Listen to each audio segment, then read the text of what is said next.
Alexandra Cousteau. The name Cousteau was made legendary by Alexandra's grandfather, Jacques Cousteau, and how many of us, when we were kids, would watch Jacques Cousteau and his explorations and adventures, huh? Yeah? Okay.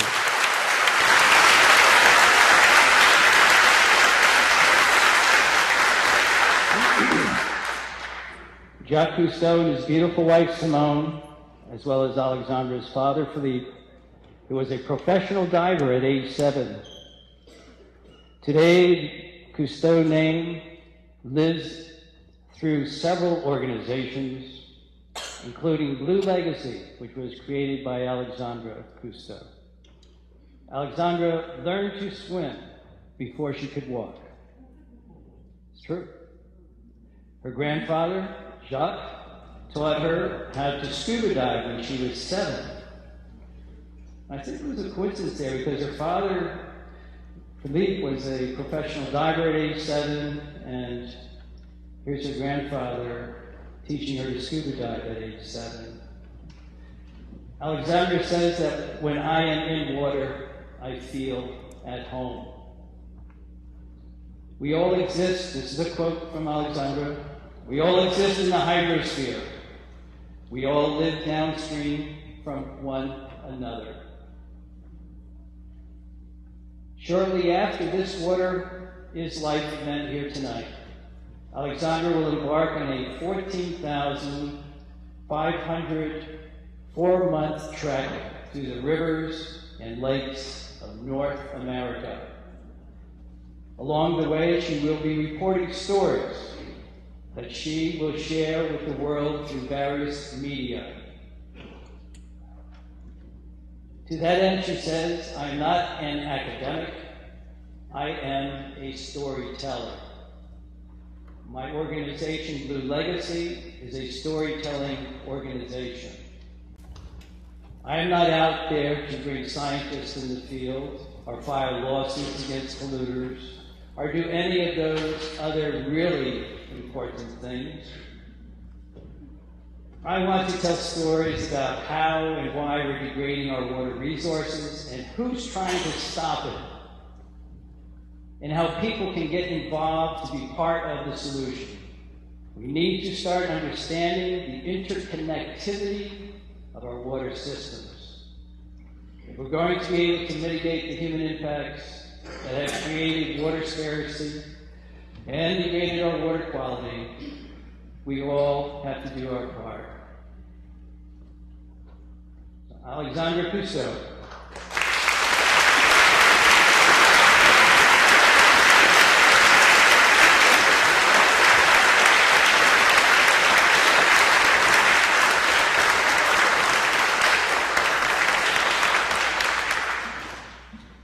Well, it's a pleasure to be here. I finally made it, and I'm so glad that you all came tonight.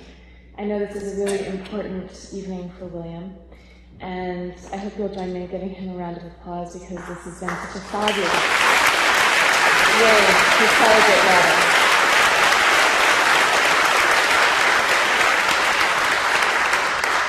I would also like all of my co-authors to stand up because I wasn't the only one to participate in the writing of this book. I know Jamie, Lynn, please stand up and be recognized.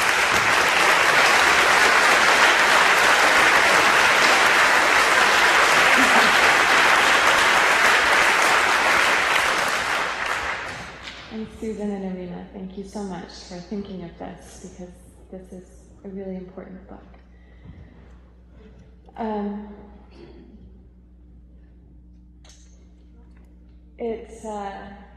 It's been a long road to get to where I am now, a lifelong journey in so many ways, literally and figuratively.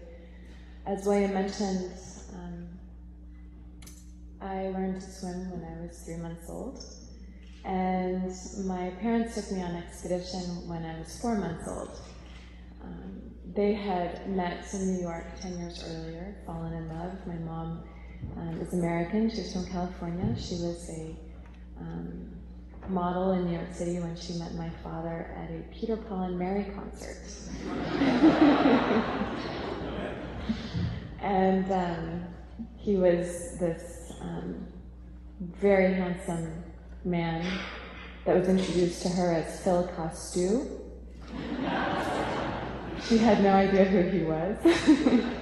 But a year later they were married, and she traded in the catwalks for a life of adventure, and a life that in so many ways was beyond anything she could have imagined.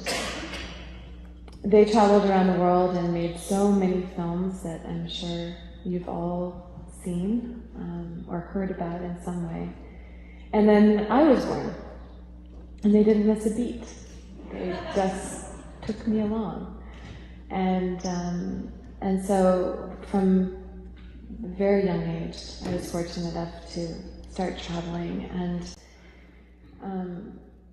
when I was 7, I did learn to scuba dive, and that was the summer that I would go visit my grandfather at the Oceanographic Museum of Monaco, because he was, among many other things, he was director of that museum. And have any of you been to the Oceanographic Museum of Monaco? Yes, some of you have. It's a really beautiful museum. But it was special to me because I got to go at 5 o'clock in the morning before it was open to the public, and my grandfather would take me to feed the fish. And we would go down into the aquarium downstairs and go behind the scenes and take chopped up squid and pieces of krill and other slimy things and feed the fish, and it was wonderful. I loved it. I really loved slimy things on this little frogs, salamanders, tadpoles, fish, sea cucumbers. I loved them all. But I think a big reason that I loved them and so many other animals and creatures was because my family taught me to love them. And case in point, this summer that I was at the Oceanographic Museum of Monaco, my grandfather and I played a game when we would go feed the fish. And the game was that he was the steward king of an underwater world. And I was the mermaid princess, because every girl who's 7 years old dreams of being a mermaid princess, of course. It was the perfect opportunity. And we would go from one aquarium to the next, and he would teach me about our subjects and their role in this world that we in so many ways influence and need to take care of, how important they are for the biodiversity, and the threats that they face from our carelessness.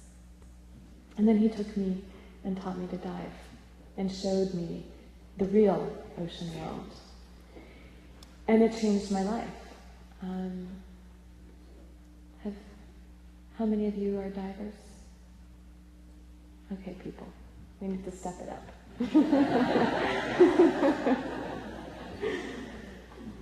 Diving is a porthole to another universe, and a way to experience something that we are fortunate enough now to be able to experience it, because when my grandfather invented scuba diving and started pushing the boundaries of the known world, no one knew what was under the surface of the ocean. It was all a surface, like waves crashing on a beach. But we didn't know what was under there. And as he created the tools and innovated new technologies to be able to go and see places and things and creatures that we couldn't even have imagined existed before he started, he opened up a whole new universe.